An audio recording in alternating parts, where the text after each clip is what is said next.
Welcome to Career and Leadership Real Talk, the no-nonsense guide for ambitious managers who want to have more impact and progress their career. I'm Pamela Langan, a job search coach and expert CV writer specialising in helping frustrated professionals land the jobs and pay rises they know they deserve. And I'm Jackie Jagger, a leadership and mindset coach specialising in helping newly promoted and new to role leaders to avoid the dickhead trap and lead with confidence. Between us, we've helped hundreds of leaders and managers to find new roles, take ownership of their careers, and handle the challenges that job searches and leadership responsibility inevitably bring. And now we're joining forces to share with you what we know has worked for our clients. Hello and welcome to this week's episode. Today, we are talking about how to handle high stakes moments without losing your confidence. And this has come about because it's been a real common theme in recent months for your clients, hasn't it, Jackie? It really has. Yeah, various different approaches, different situations where it's come up. But yeah, that's been the common theme of that kind of high stakes moment where if it doesn't go the way you want, you then kick yourself after. And that's where the confidence knock can happen. Yeah, and it's an interesting one, isn't it? Because once your confidence has been knocked, it can be quite hard to recover. And when we were talking about this before we started recording the episode, there's three kinds of scenarios that this has really come up in, hasn't it? So I think it would be interesting for people to understand those scenarios because they might feel like they fit in to one of them, because there's no kind of this is the way it happens. This can come about in so many different ways. Yeah, it absolutely can. And it's definitely not an exhaustive list. But some of the common situations that have been coming up for my clients have been things like where they have a real key meeting and they go in and they're really well prepared. And then what might happen is they over explain. So they've got lots of detail and they're really feeling, yeah, I'm ready for it. But then it goes awry, and it might go awry because somebody's maybe asked for an example or they've shared an example, and then someone picks up on that. And then suddenly the conversation's about that detail rather than the big picture.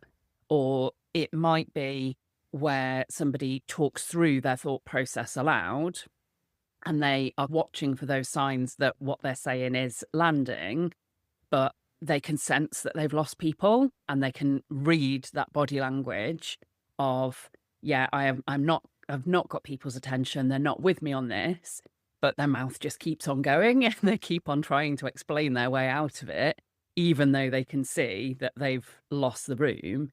And then I think another version of it is that moment where people freeze. It's almost maybe an unexpected question is asked, or maybe you just aren't quite sure how to handle this particular situation. And literally the brain can shut down. And that kind of smart, composed version of you that you know you can be when you're at your best just is gone into hiding. And then you just go really quiet and you don't contribute, or you don't put your point across, or when you do, it's not articulate. And your brain is literally just telling you to get away from this as soon as possible.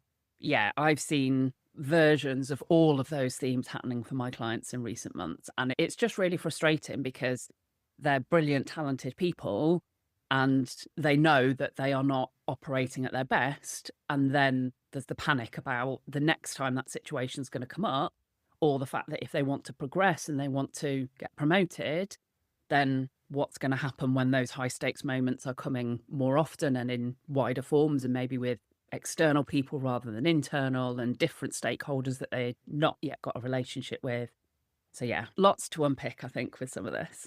Yeah, I was just laughing when you were talking through that scenario where you're actually saying something, but you're thinking, stop talking. And I just remember so many times, like in my early career, where literally I could hear my mouth speaking, but my brain was screaming, shut up, stop talking.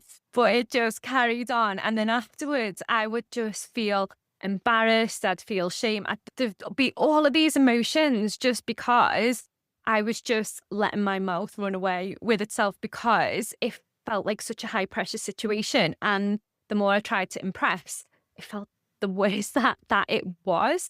And I feel like, when you're in those early days and you're trying to figure out how you can have impact and all the rest of it, you do tend to speak that thought process out loud, don't you? When somebody puts you on the spot in a high pressure situation, when you're thinking through that thing, like how it sounds in your head isn't how it always comes out of your mouth. And I think the hardest thing that I ever learned was connecting those two. And I'm still working on that. Even in the early days of the podcast, like I would be thinking, why are you saying this? Where is this coming from? Stop. But I think sometimes when you're under pressure, that does happen, doesn't it? And it's almost that opposite to when you freeze. It's like verbal diarrhea almost, isn't it? And I'm laughing because the one I really relate to is that one of being sidetracked by a detail. So I don't feel like, for me, that kind of talking through my thought process aloud is as much of a thing. I tend to feel quite comfortable making a point, and I've got an introverted preference, and quite often I will listen and then assimilate and then come out with a conclusion. So I feel like that one for me is less of a thing, but equally, as you well know, when we're recording the podcast sometimes and the mic is going and the recording is on, then absolutely that still does happen. But the one in my career was I worked with an incredibly sharp CEO, and senior people generally are very sharp, very quick thinking. And my downfall was the detail one, where there would be an example and suddenly we'd be in the weeds talking about this detail. I worked for a founder and they'd been in the detail, obviously, in the early days of the business. And I think people that work in founder-led businesses will often relate to this, where CEOs and founders will still have that ability to just jump from a real strategic conversation into minute detail. And even in bigger organizations, I've got clients that work in huge multi-billion pound businesses, and it still happens where very senior people will ask about a detail. And suddenly the point or the thing that you were trying to make or the way you were trying to articulate yourself has gone out the window, and you only realize when you're like minutes deep into a conversation about this detail that you're like, why are we talking about this? This is not the point of what I was trying to make. And then afterwards, you get criticized for not being strategic enough because you're debating detail. And I can be strategic. I know how to be strategic. You just talked about that example and I went off down that rabbit hole. So, yeah, I think this is going to be hopefully quite relatable for our listeners. Yeah, and I think that is something that you're really good at, and probably because you've literally trained yourself to do that. Because when we're doing our strategy days, and when we're looking at what are we doing on the podcast and in Career Club and all of that kind of stuff, and you're very good at going, we're getting into the detail. We need to get back to the strategy. What is the strategy? What are we doing? And I do think it's a real skill, isn't it, to be able to do that and recognize it in the moment, because I think it's so easy to get drawn in and go down that rabbit hole, and you'll find yourself in those meetings and the conversation just goes off on a tangent. And I do think it's a real skill to be able to check in with yourself and go, hold on a minute, we're going off here. We need to get this back on track. And then actually having the balls to say, hold on, everyone, we're going off on a tangent. Let's get this back on track, because what we came here to do was to talk about X or Y. And I do think that is a muscle that you need to work on and that you need to build up, because especially, in the early days, or if you're a newly promoted leader, or if you've been in a leadership role and not really had much support and things like that, all of those things will contribute to getting your confidence knocked and will prevent you from taking the action and the control that you need to in those situations. And I do think this is a really interesting one to unpack, because this can be the real difference in creating that. It's like executive presence, isn't it? If you can nail this, if you can act in a calm manner, if you can bring things back on track in a high stakes, pressurized situation, that will help you progress further in your career much faster. And that will help your personal brand and all of those things. It all links in, doesn't it? It really does. And I think you've hit the nail on the head there, because what happens is if you let this continue to impact your confidence and you don't find the strategies and practice and build that muscle of being able to handle yourself in those high stakes situations, then that is going to hamper your progression. And I see so many brilliant people holding themselves back, feeling, oh, I can't do that. I'm not ready for that yet because of these types of things where they just don't know how to handle it. So then the only answer is to avoid that scenario coming up and to minimize the chances that they're going to be in these high stakes situations. And if you can learn instead to get comfortable with them and to find strategies that work for you that allow you to handle yourself in those situations and maintain that confidence and that self-belief, then that will allow you to go further in your career, to deliver on the bigger roles that you've got those aspirations for. Yeah, definitely. And I do feel as well doing this and putting the focus on this and really pushing yourself. It's one of those things that's taking you out of your comfort zone a lot of the time. But I do think you need to have real courage to do this because you're not always going to get it right. You are going to be in situations where you think, why did I just say that? Why did that come out of my mouth? Where did that even come from? I'm just thinking back to situations I've been in. But I think the more that you do it, the more comfortable you get with just putting that idea out there, just putting that thought out there.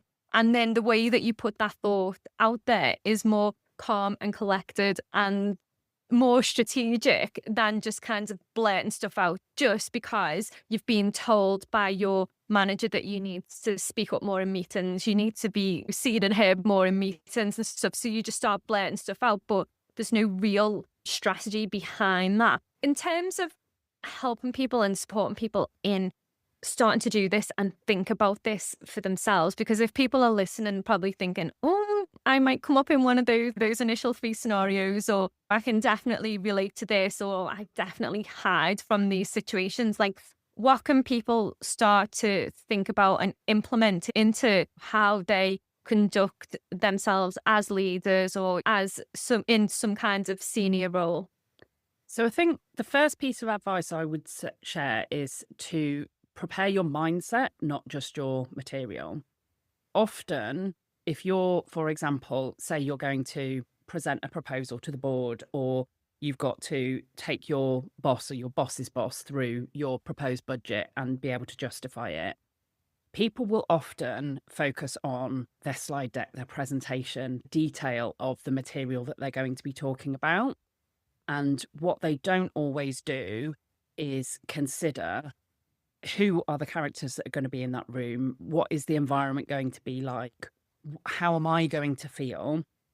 How am I going to prepare myself to handle myself well in that scenario?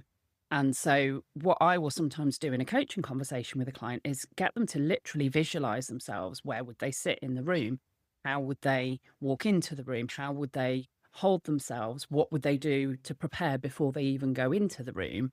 So it's that mental rehearsal process that we've spoken about, but not in terms of the actual delivery so much, but just in terms of really giving their brain that instruction for being cool, calm, and collected. So it's almost that mental rehearsal of the executive presence that you've just described. That piece is really key. And asking yourself, what impression do I want to create in this scenario? What are some of the behaviors and approaches that I can take, not in terms of the detail of my material, but in terms of how I conduct myself? Really starting to pick out some of those things and having that side rehearsed can make a huge difference when you go into the situation. Yeah, I love that because I think mindset is massively undervalued in these situations. And one of the things that I used to do was if it was a high stakes meeting, if there was senior leaders, if it was a super important thing, what I started doing was getting to the room, even if I couldn't go into the room, like 5 minutes, 10 minutes earlier. And I would literally be standing outside, like almost meditating, like just standing outside the room, just like getting myself together, because what I was doing previously was literally just turning up on time, going in. Sometimes I'd be flustered.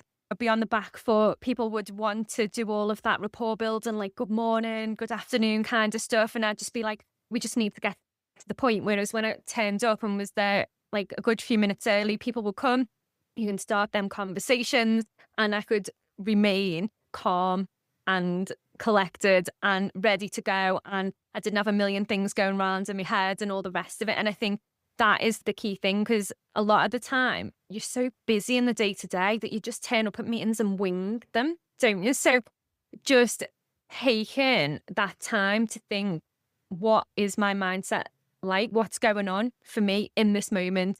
How am I feeling? How will I feel? And also what I used to think is, what's the worst case scenario? What can happen? What's the most challenging thing that might come up in this meeting? Do I have an answer? Do I need an answer? Will I take it away to think about it? And I'd almost go through that in my head. And that really helped. And people used to say to me, you're just so calm. And I'd be thinking, I'm not inside, but this is what I'm doing. I'm training myself to think about the mindset and how that makes me come across, rather than just being flustered and a million things going on and a million conversations happening at the same time. It's just so good to just be calm and grounded. People get a different impression and you feel different, don't you? Like, you feel, when you've got that calm and grounded mindset, it does make you feel better.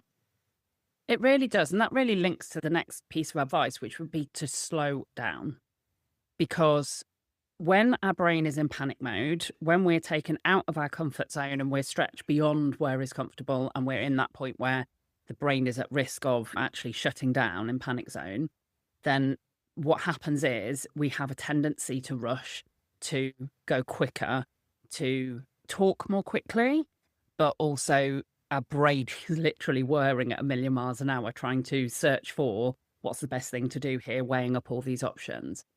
And just having a pause and literally taking a breath, slowing things down, you might feel like it's an age because of where your mental state, where your then physical state follows. Your breathing rate increases when you're under stress. There's a whole range of biological changes that happen when we feel under stress.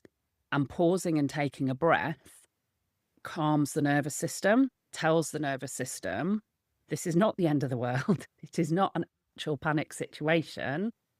Pause. And that pause will feel longer for you than it will for somebody else.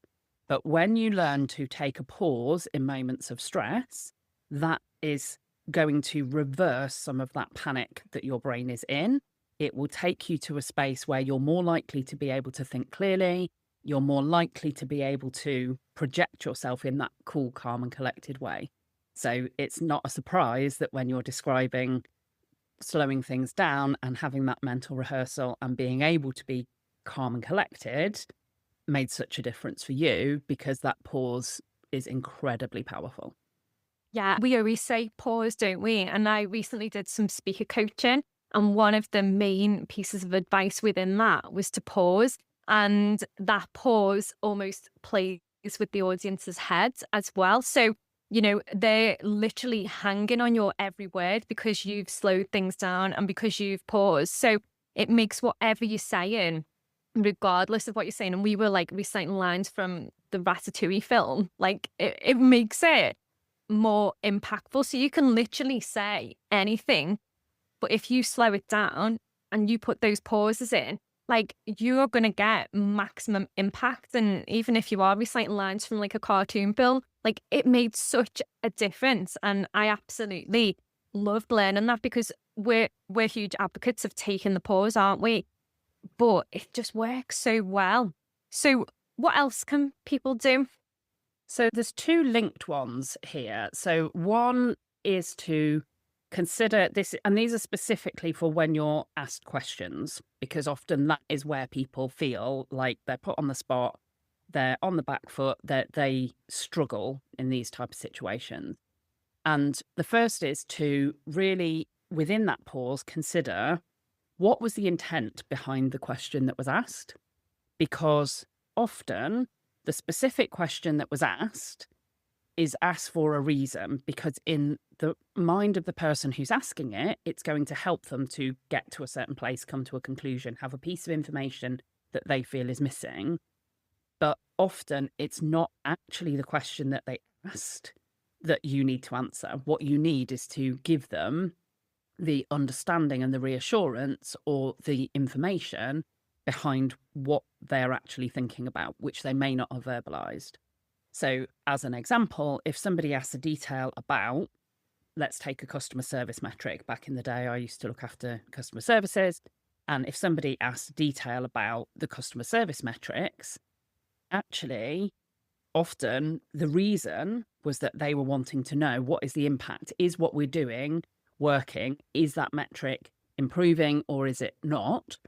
And I could have just given them answers about the detail of, this is the answer to that particular question, the call answering times, the typical response times for emails, whatever it may be.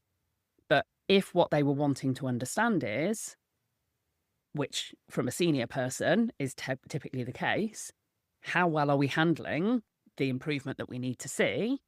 Then by understanding what was driving them to ask that question about metrics, what I can do is structure my answer in such a way that will give them that reassurance. And coupled with that, goes back to one of the episodes where we talked about that bottom line up front, which is, rather than justify in that example, I've put so many more people, we've got this much more overtime this week, and therefore our time to answer has come from this to this.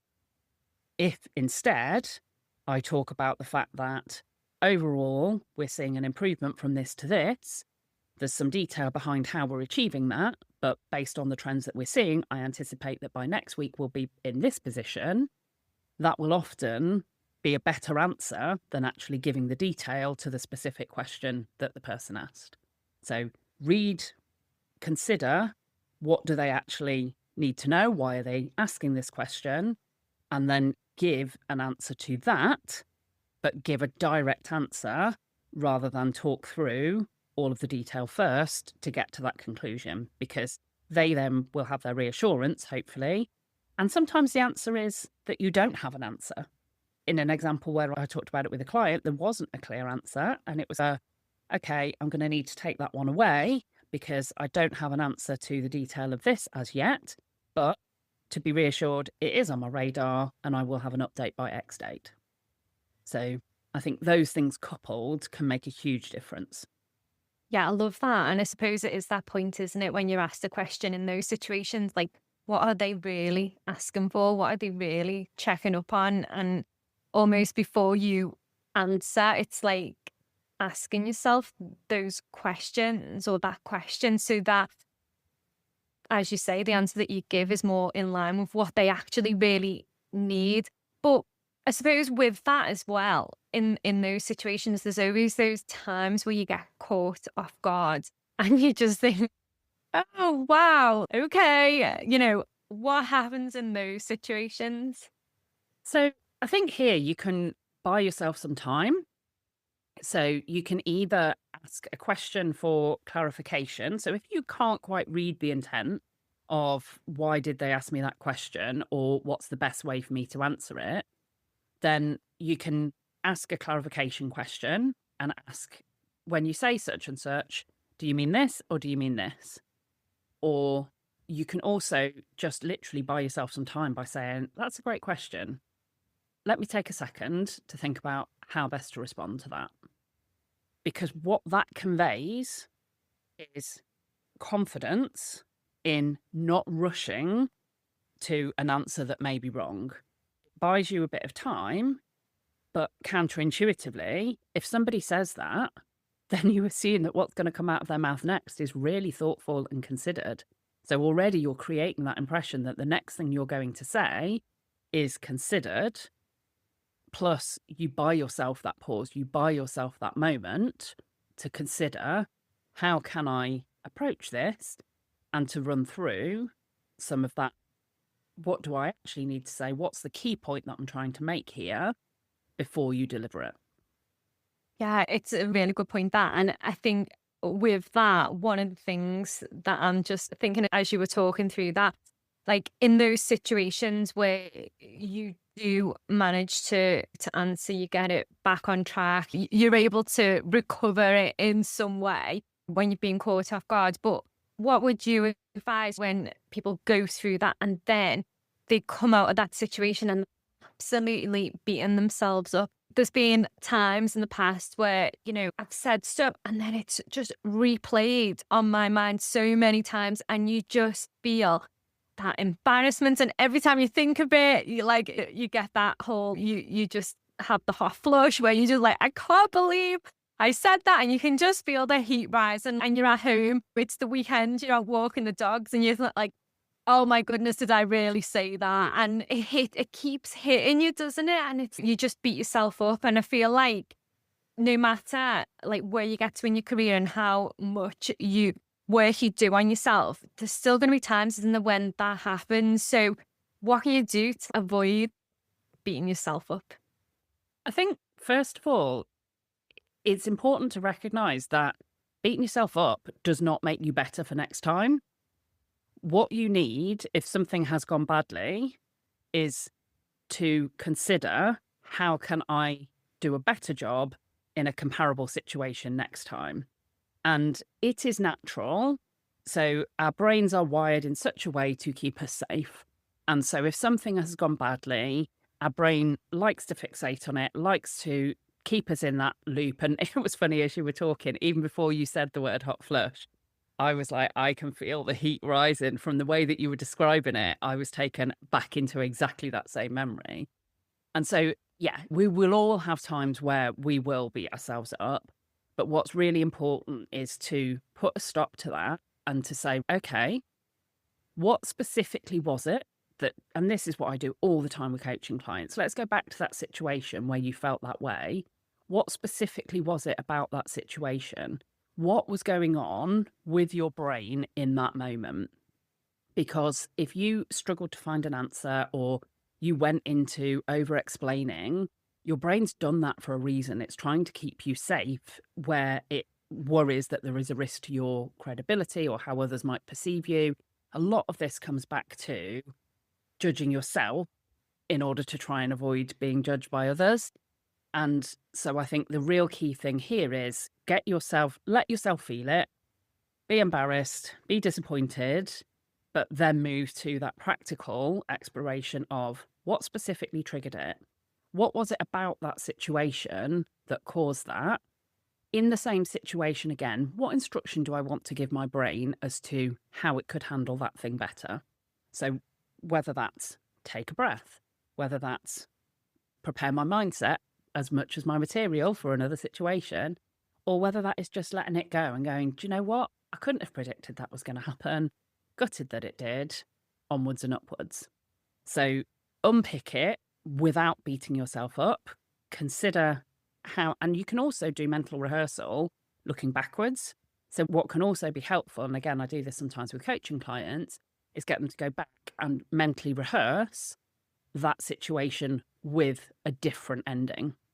The imagination is a powerful thing, and your brain will respond to imagined scenarios in the same way that it does to real scenarios. So if you can go back to that situation, but imagine it with a more positive outcome, then that can sometimes at least prevent the spiraling ahead of the next high stakes situation.